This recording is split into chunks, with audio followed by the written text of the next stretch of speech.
ဝန်ချမ်းမှာအစားတော့ငပ်ပြတ်ပြီးတော့ဒီနေ့ပဲချင်းမှန်ပြရရောက်လာတယ်။ဒါချင်းမှန်ဦးတောင်းနေရောက်လာတယ်။ဟိုတယ်နှစ်နိုင်မှချက်ခင်ဝင်လို့ဟိုတယ်တိုင်းချက်ခင်ဝင်နေbeauty salon လိုက်ရှာနေကောင်းရှော့ဆိုပြီးညက်ဖို့ဆက်ဆံလည်းကောင်းဆိုမန်နေဂျာလည်းရှာ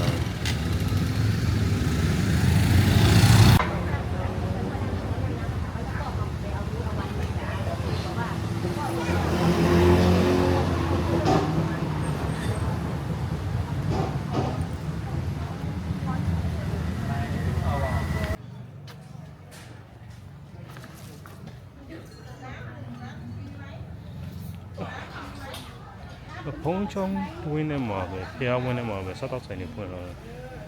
ဒီမှာပန်းချံလေးလို့တော့လူတွေထိုင်လို့ရတယ်စားလို့ရတယ်ချင်းမိုင်းဒီမှာလူတွေထိုင်စားလို့ရတယ် no smoking စစ်တော့လို့မရအောင်ရက်တော့လို့မရအောင်ဖျားကြောင်းလည်းမရအောင်အေးဆိုင်ကွတီယူဘလူးနိုတယ်ဆိုတော့ခေါ်ဆွဆိုင်ဒီခေါ်ဆွဆိုင်ရန်ကောင်းတယ်ချင်းမိုင်းရလို့ချင်းမိုင်းရလာထွားကြီးဘလူးနိုတယ်မဲသားလုံးနဲ့အမဲသားစုဒါ dry စီဂျယ်မဲသားစီဂျယ်နဲ့တော့တော့ဒါကဝတ်တယူဘနယူဝတ်သားလုံးနိုရစ်ไปဟိုဘက်ဝင်ပတ်ချတယ်ဒါကြောက်ဝတ်နိုင်ယူပေါ့ရှင်းမရဝတ်နိုင်ယူပေါ့ဘလူးနိုရစ်နေဆောက်ပြီးဆိုတော့တယ်နော် restaurant အများကြီးရှိတယ်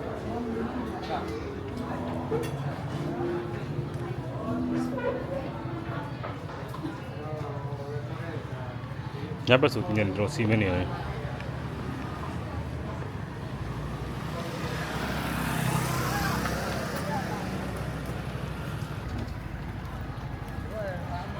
ဖျားလေးဒီမှာနိုင်ငံရောက်သွားသလိုပဲ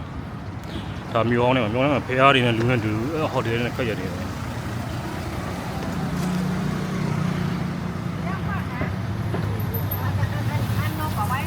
ုတ်တော့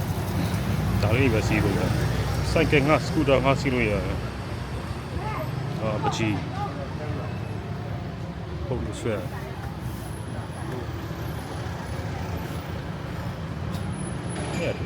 လက်ရတော့နေတော့ဆွဲဟုတ်တယ်ပုံလို့ဆွဲတယ်ဆွဲမလားကွာဒါဆောက်ရတယ်ကျုပ်ပေးကြမှာဘယ်လောက်လဲမေးကြည့်အဲ့မပေးကြလားလေအိမ်မှာကျွန်တော်စိုက်တယ်မေးကြည့်လိုက်ဘယ်လောက်လဲ Hello how much picture ဒါစမလာစားတဲ့ကုတီလာစားတဲ့နေရာပြ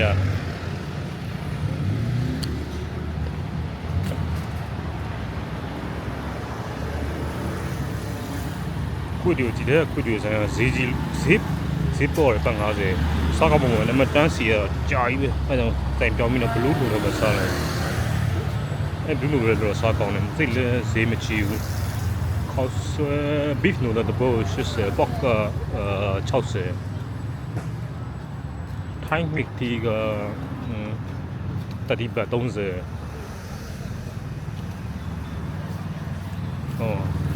สุดปีละทูอุทูเลยยกเลยเป็นเลยဒါလောက်ဝေပွဲလောက်ဝေထိုးတာကြီးဒီမှာ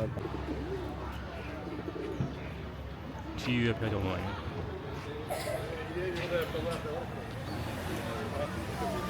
ထဲမှာဖုန်းကြောင်းတယ်များ no smoking no alcohol ပဲပေါင်းတယ်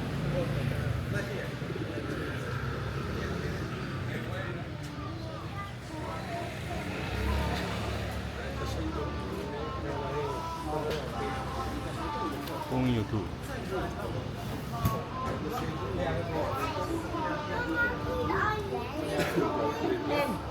em bà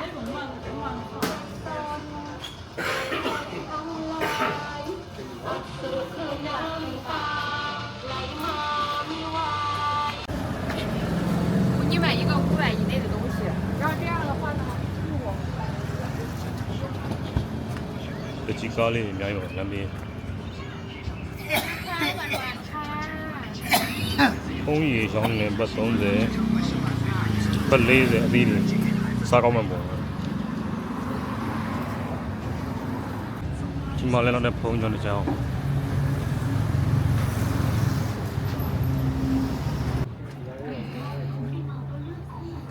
ဟာဒီ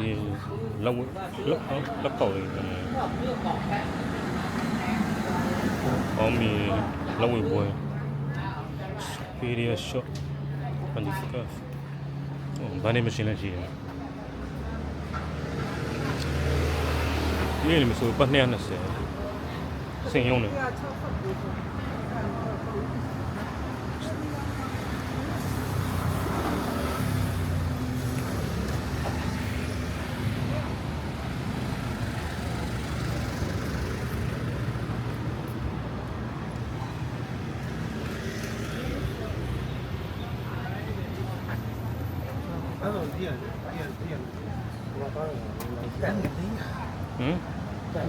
Thì mà nó xài này xì đấy. Những này mà ít lắm xong mà những lắm xong bao nhiêu shop bên phía rồi, cái áo thì bắt chỉ lúc xài này bắt chỉ những này bao giờ chứ.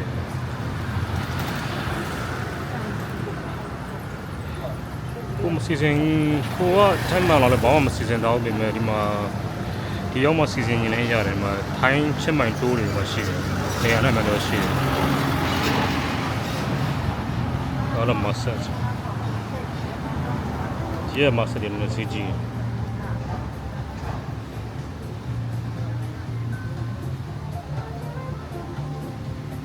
Đó có không rồi.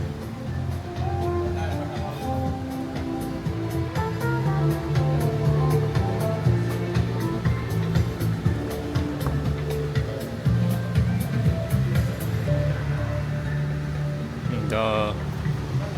thuốc cầm đi lấy rồi đi mà bắt cái gì này để tóm lại bao lâu chuyện này. Coffee shop, hotel. Lúc này là tân nói khỏe. Mình cho nó sắp ngon, nó sẽ cho là vậy. Yếm là mặc ấy, như lúc còn. Đã bỏ đi rồi. Passion fruit. Cái mà đi phiêu này. Orange is pharmacy.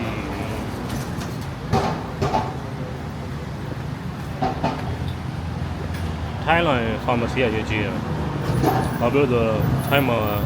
tháo những từng sai để sau thì vẫn cay được rồi. Khá là khó cho được. Đó là Tông rằng là orange juice, long what đi uống nhiệt rồi. Chả bảo gì nhiều only gì lemon only vậy. Chè mà không on. Ngập nhiều thì thay rồi nên cũng được xí. Bạc cam nhiều không?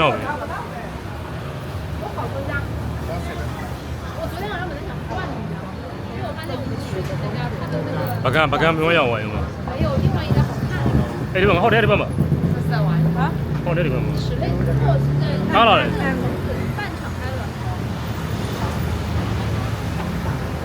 我不看没有了。我这看上了，也就这样。千万买对了，好的，1000买。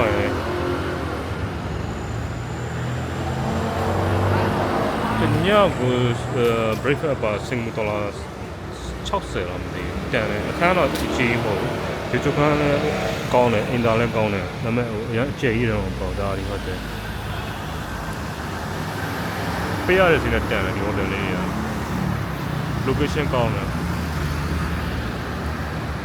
ဒီဘေးမှာပဲကျုံပေးတယ်ပေါ့မြို့ဟောင်းတယ်မှာ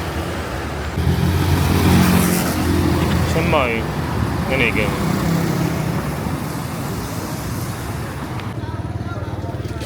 ဒါတပုံရတယ်လေ icon နဲ့ခိုးစားချွေးပြီးတော့ခိုးကြောင်ဘာကနဲ့ရိုက်ကိုက brown မပြန်လဲပြန်တော့တက်ပြန်ကြညောင်း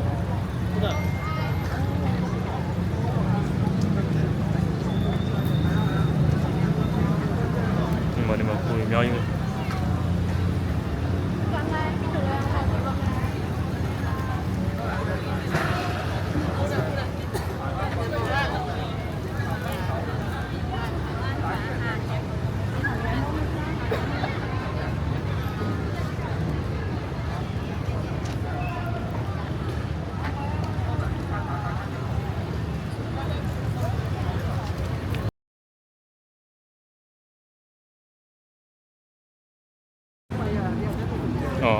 ဟုတ်တော့ပြောတော့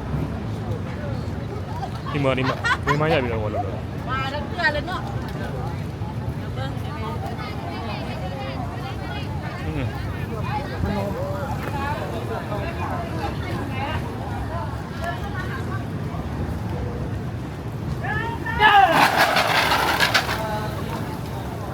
ဟုတ်လို့ပုံနေရိုက်ပြီးတယ်ငှက်တွေပြင်းတယ်အမှတပုံရိုက်တယ် ปลานะเดินมานะ ဒီမှာလူကူမညာရှိတယ်ဒီကနေကူလို့ရတယ် 这个不能不大这还有的在 ပုံမီးဝါနေတယ်လေခါကနေကူလို့ရတယ် story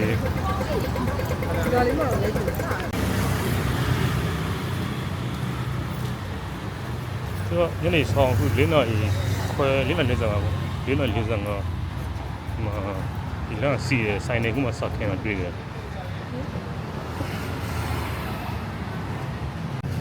ထိုင်းအောင်ရင် try မယ် mango sticky rice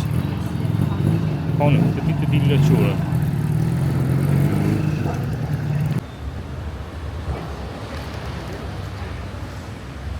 အဲ့ဒီနေခြုံတယ်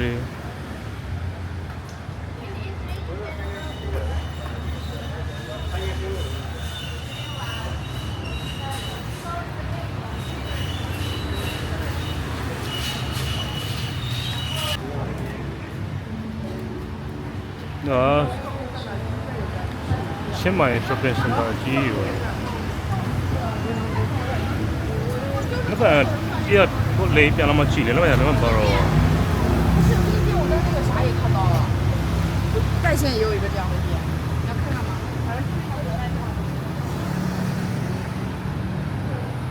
好开车面吗你去了要不？啊？画大 blue 不？哦，我 blue 路了，blue 你妈 blue 多少钱？ဖះတွေရှိမှကျတယ်တိတ်မလို့တော့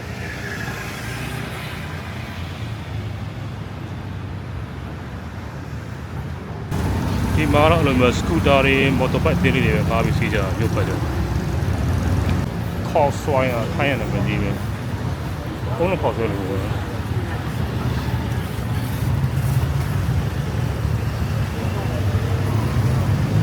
ဟောမှာဒီဖះကိုလာတော့ဟိုတယ်ကနေ10မိနစ်လောက်လမ်းလျှောက်ပါတယ်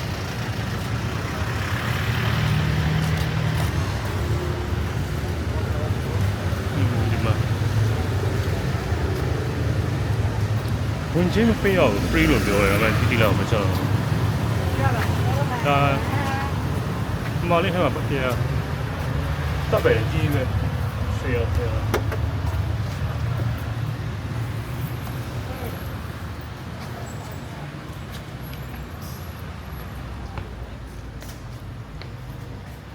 ဒီပြလာဆိုရ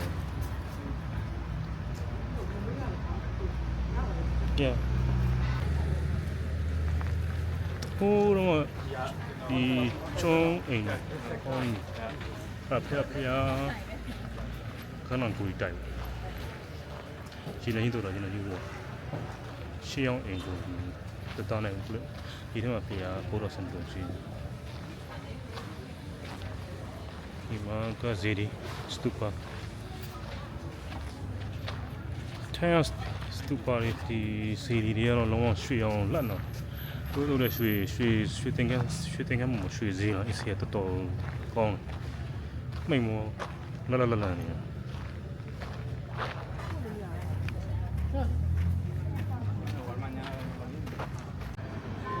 ဒါဒီကပုဒ်တာတက်ပြတယ်ပုဒ်တာပြရ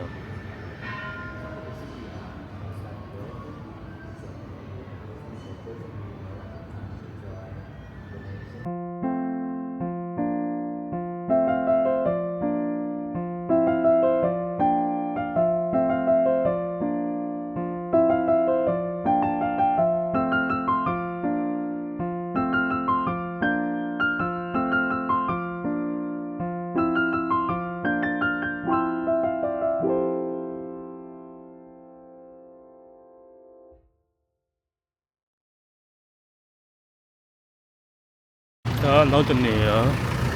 ဒါဘယ်လိုလဲဝင်ကြည့်ရအောင်ပါ tourist next door other side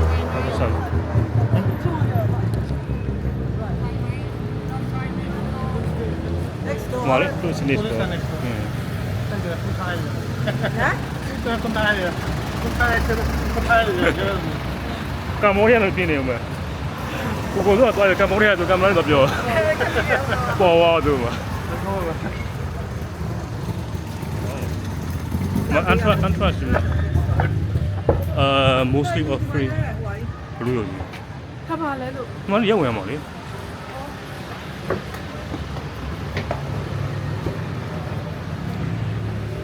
အော်ကျွန်တော်ရှမ်းရပြစ်ပြီတော့ ဟုတ်လားလား ဒီထဲတော့ကြည့်ရတယ် ဒီကဝဲပေါ့အားကြီးတာကြည့်မှလားမကြည့်ဘူးလားနေရောက်မှကြည့်မှာမဟုတ်တော့ဝဲလာတယ်ဘယ်လောက်လဲမေးလိုက်ပတ်စံပါသေးလားနေရဒီထက်ဝင်တယောက်ပတ်50တိုးရဆိုရှင်ချင်းမိုင်လာပြန်လာတယ်ပြားကျောင်းတော်တွေစောက်ထားတယ်တော့လှတယ်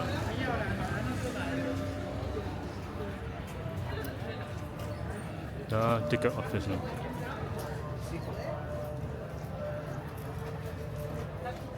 ဟဲ့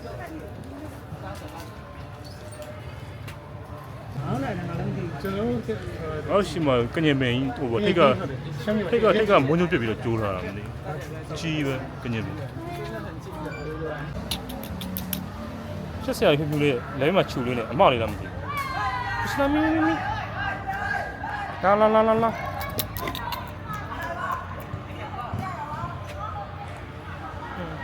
What are you looking for?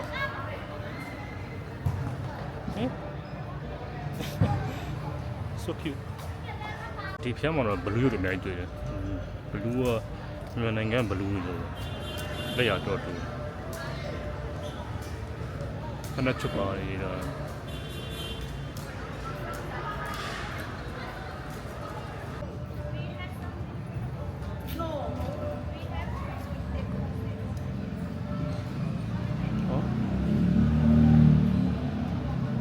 ဒီမှာဖျားလို့ဆိုမြန်မာနိုင်ငံလိုပဲမင်းကလေးမဝင်ရ no lady locks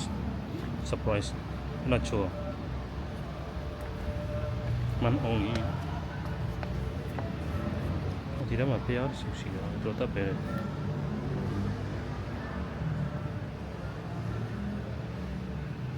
ဒါတော့နိုင်ရတော့လာစီပစီကလို့ဒါ only man women are not allowed မင်းကလေးတွေဝင်စကူးလို့မရဘူးဒီထဲတော့ဒါတို့ရဲ့မာသားရေးစီကံချက်ဆိုတော့ဘာမှဒီဘက်မှာမရှိမြန်မာနိုင်ငံမှာလည်းဒီလိုပဲတချို့နေရာတွေမင်းကလေးတော့မရဘူးဒါပြီးသူရဲ့ဇက်တော်လေးဆွဲထားတာကိုယ်သိနာမလဲ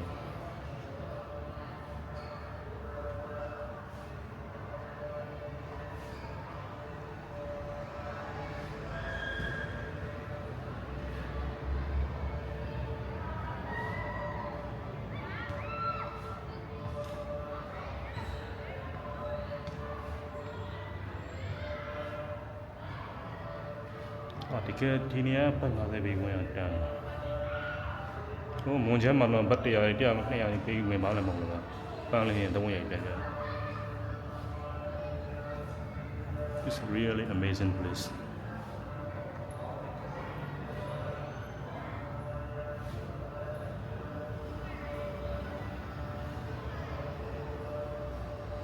This is the three kings here ဘယင်3ပါးလားထင်တယ်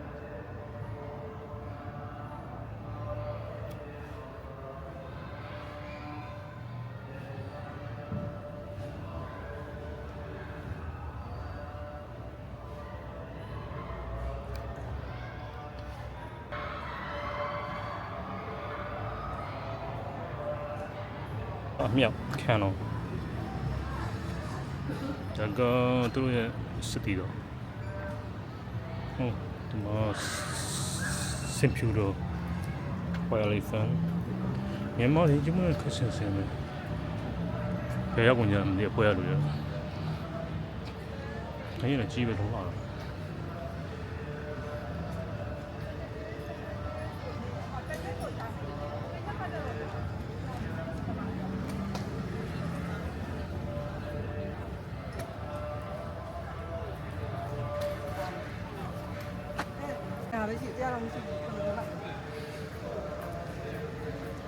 လို့ရရတော့ကောင်းခဏချောမှာ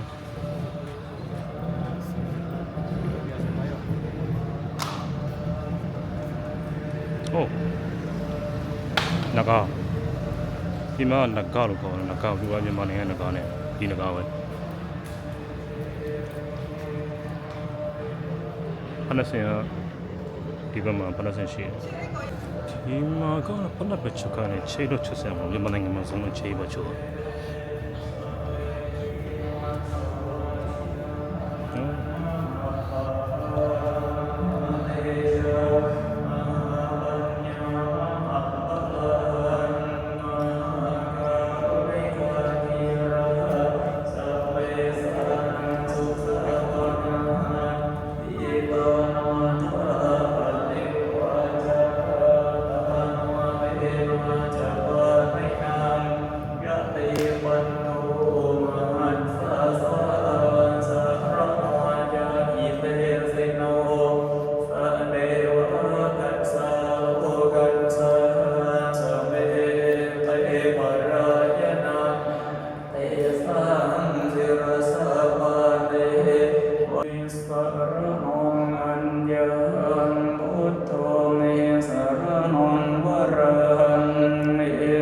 စင်းတို့ရရွှေကတ်ထားတာလုံးဝကို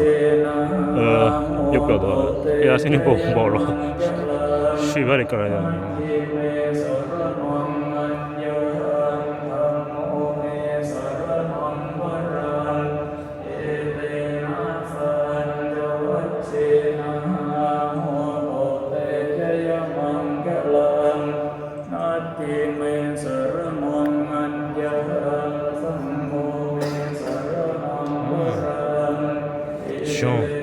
ရှောပကြီးဈေးကြီးတယ်ရှောပကြီးကရှာလဲရှာမြန်မာနိုင်ငံလက်ရည်လောင်းကြီးရောက်နေမှာမသိ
ဟုတ်မှာ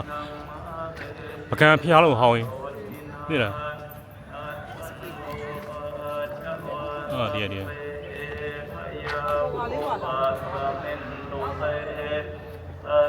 ဖျားဟောင်းပကံခက်ကဖျားလို့ခက်ဆန်ဆန်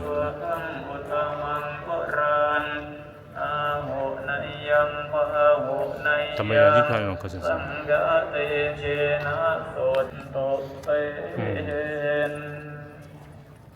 ဒီပေါ်တက်လို့မရတော့ပိတ်တော့တယ်တက်လို့မရဘူး โย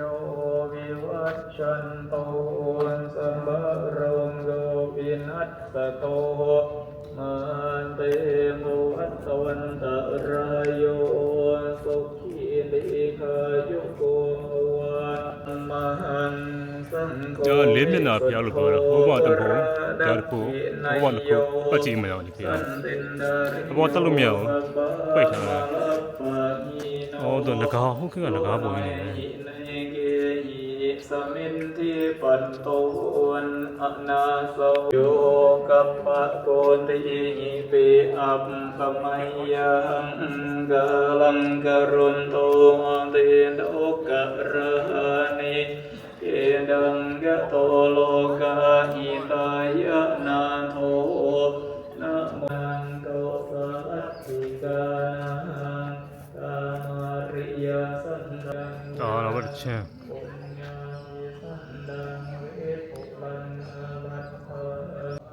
ဒါဒုတိယမြောက်မျက်နှာစာဒီမှာဘုရားဖျားသူရှိတယ်ဆွမ်းနာဟိုမှာရှိလားမသိချင်မှမကြည့်ကြလိုက်မယ်ပြန်ထွက်မှကြည့်တော့တစ်ဖက်ထွက်မတူဒီမှာဖျားတော့ဘုရားဖျားလို့ဆိုတပ်ပေးတာစံတော်မူတော့ဒီဖျားကြောင့်ည9နာရီဖွင့်တယ်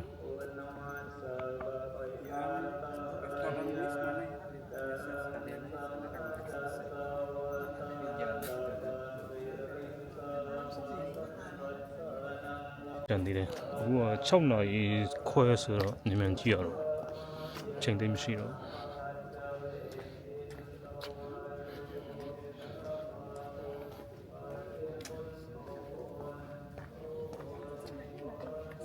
ဒါ number 3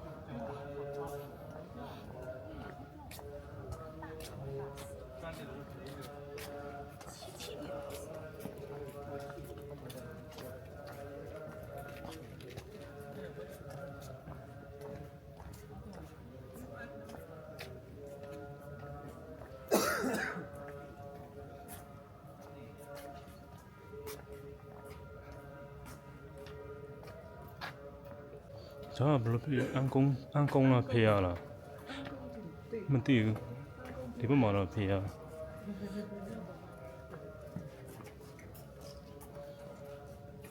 ဒီမှာရောင်းတော့ဘောတဆူမတူဖေးစီလူတွေမတူဒီမှာလည်းပဲ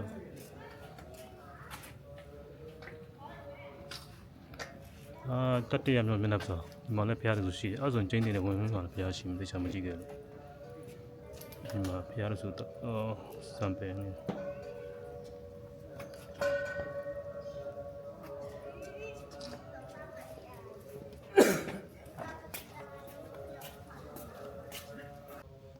နံပါတ်3မျက်နှာစာနေမှာနံပါတ်4မျက်နှာစာတော့ရမယ်ဒီမှာလည်းစင်ယူကြည့်ရှိကြည့် elephant big elephantဒါဖျားကိုစောင့်နေစင်နေတယ် Guardian of the Temple ဟိုဒါဖျားနေနော်ဒီမှာဖျားဆောင်လို့ဆောင်ရှိတယ်လားမသိဘူးကြောက်တော့ဒါကြောက်စင်တူတော့တပ်ပဲ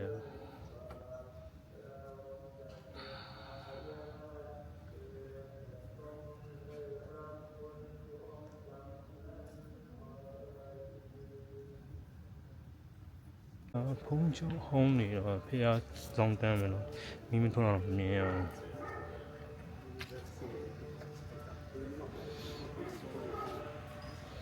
location ကတော့ဆက်တော့ Google Map ကြည့်ပြီလား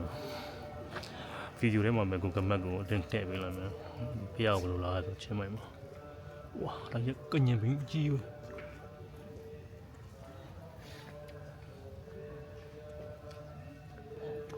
ဒီဘက်မှာစင်နေရှိတယ်โอ้လာပြေးတယ်လာပြေးနေဇုံပါတော့လာပြေးရဲ့အော်မောနေကလည်းပုံတော့လောက်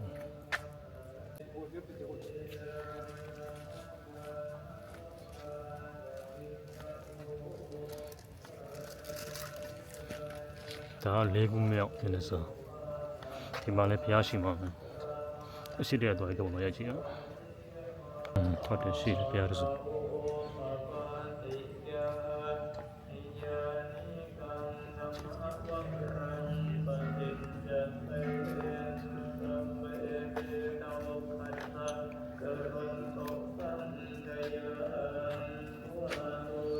ဒါလေးခုမြောက်မင်းစဒါ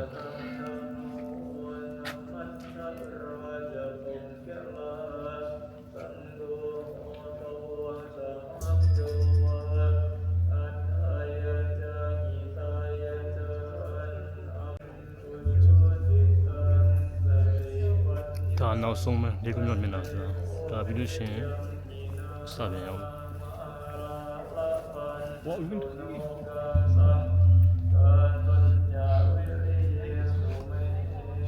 မင်းကလေးထမင်းပါမလိုက်လို့ဝယ်ရမယ်ဖတ်တရား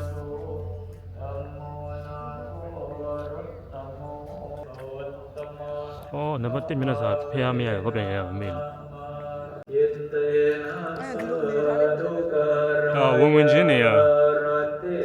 စနဖះရှိမရှိမကြည့်လို့မသိလိုက်ဘူးဒီမှာလည်းဖះတော့ရှိမှထင်တယ်တရားမကြည့်လိုက်ဘူးဆိုတော့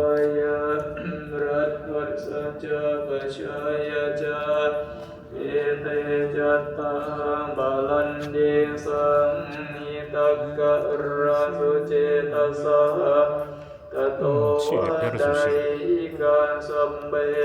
สมะโอหะလာပြင်းနေတော့ဟုတ်တယ်လာပြင်းနေ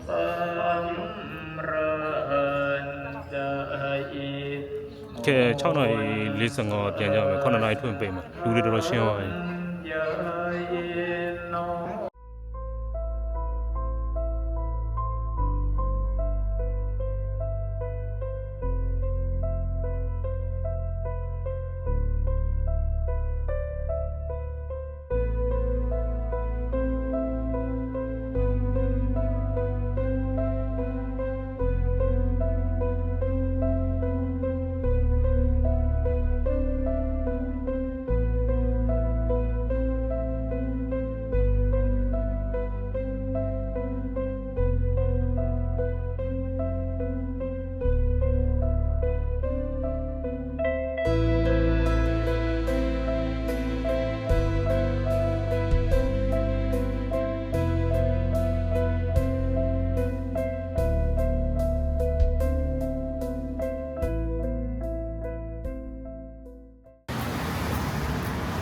ဘုရားဖူးပြီးသွားဆိုတော့ဘုံကျုံပတ်ကြမယ်ကျုံရှိကိုလည်းရှာလို့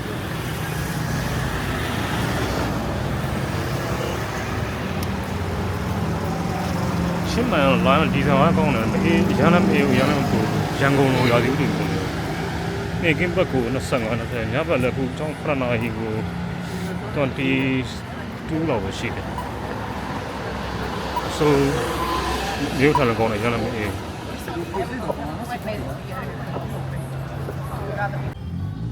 ဘီယာဆိုင်လားမသိဘူးဘောလုံးပဲပြတယ်ဟမ်ဟုတ်တယ်နော်ဘောလုံးပွဲနဲ့ဘီယာဆိုင်နဲ့ကွက်တီပဲခါတာဘောလုံးပွဲအားလုံးပြီးသွားပြီလေလီဗာပူးနဲ့လီဗာပူးပါဆန်တယ်လီဗာပူးနိုင်သွား2-0ကြီးပွဲဟောင်းပြန်ပြန်ခါတာဘောလုံးပွဲလည်းကုန်ပြီးသွားပြီမရှိတော့ထိုင်းမှာကောင်းတယ်ဘာကောင်းလဲသိလားစီးကြော့တရားဝင်ရောင်းတယ်ဒီမှာစီးကြော့ကိုပြောကြတယ်ဘာဘယ်လိုရောင်းလဲမသိဘူးဗီဒီယိုရိုက်လို့ရမယ်တော့မသိချက်ကြည့်လိုက်အောင်မယ်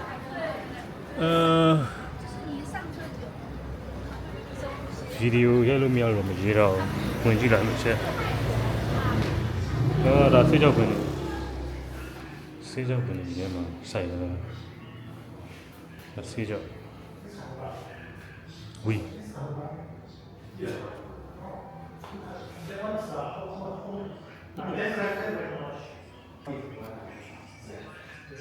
ဆေးကြောက်လို့ရဲဖမ်းတော့မလို့ဆေးကြောက်စိုက်တဲ့နေဆေးကြောက်ဘလို့စိုက်ရတယ်ပြောတယ်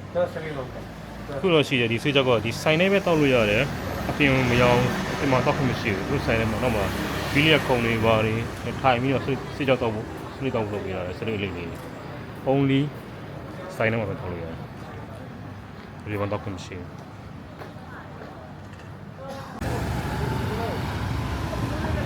ကားချင်းမိုင်ကျုပ်ဟိုကားဟောမှာ 这个录音就这样。 ဒီနာကူမယ်လေဒီနာကူလို့အလားလုံကိုကြမှာလေဒီလိုနှစ်စီပင်ကူလို့ရတယ်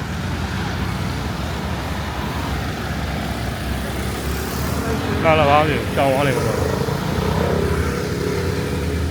ကျုံကတော့ဘာမှမရှိဘူးမမမဲရေပန်းရှိမယ်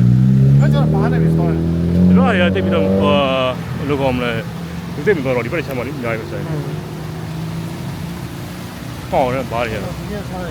那样来是。烧的，烧的那样来是用啥的？ ဘာစားလား 绿啥的？ လူရင်းဒီဘယ်တော့ဘယ်ပြောဝယ်လာ 我在我烧了没有？ မရမရအနာပြင်းတော့ပေးမလဲတော့အနာဆွဲပါဆိုလို့ညဘက်ကျုံပြီးလမ်းလျှောက်တယ်ဘာမှမရှိပါဘူးမဲဒီဘက်ချမ်းလားဒီဘက်ချမ်းကအိုတောင်ဒီဘက်ချမ်းကတော့အိုတောင်အပြင်ဘက်ဒါကျုံပြီးတော့အိုတောင်ပြင်ရောဝယ်ဒီဘက်ချမ်းမှာတင်ဟိုတယ်အများကြီးပဲဈေးသက်သွားတယ်အိုတောင်တဲ့ဟိုတယ်တွေကဈေးနည်းနည်းကြီးတယ်ဒါပေမဲ့ convenience ဖြစ်တာဘယ်လိုခေါ်မလဲတောင်းလာလဲကိုရစားတောင်းလဲကိုရဒါတခြားကစားတော့ဆိုင်နေဘာဆက်ဘာဆက်ဘလာမအဲ့လိုမျိုးစုံပေါ့ပီဇာကမ်လေးရှိတယ်စားကောင်းတယ်မဘာအော်အကင်းဆိုင်ပုံချိုင်းကျင်လားအဲရတယ်ပုံချိုင်းကျင်အဲဒီပုံချိုင်းကျင်မင်းကမွန်ချမ်းမှာစားရတာအကုန်လုံးခုပွားနေတယ်ဖြစ်တာပေါ့ သူကဝက်ပူရပါပြုတ်ပြီးတော့တခြားမကင်နုံနုံလေးပဲလုံးလိုက်တာအဲဦးကြီးတုတ်ပြီးတော့ဒီပြရတော့ကျွေးလိုက်တာအကုန်လုံးကပြတ်လာကြတယ်အဲ့တော့ထိုင်းလာရင် pharmacy ကိုရှာတာခုပွားနေရဖြစ်တယ်သူတို့စားရတယ်ကိုစားရတယ်တိတ်မကိုက်ဘူးเนาะစားနေကြလူတွေတော့ပြဿနာရှိတော့မတင်ဘူးမျိုးအဆက်သိမစားရလူတွေပါကြရင်ခုပွားနေဖြစ်တယ်ဒါမျိုးရိုးဟောင်းကြီးလက်ဖက်မနဲ့ချင်းမိုင်နေတော့၄နိုင်ပါစီရတော့မပြောဆိုတော့နတန်လားပါလားလည်းမတော့မေ့ဝါရင်အဲ့ဖျားတော့ကြ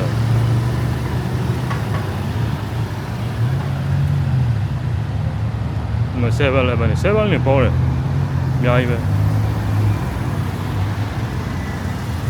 ဟောရှိမဟောတယ်မရောက်ဘူး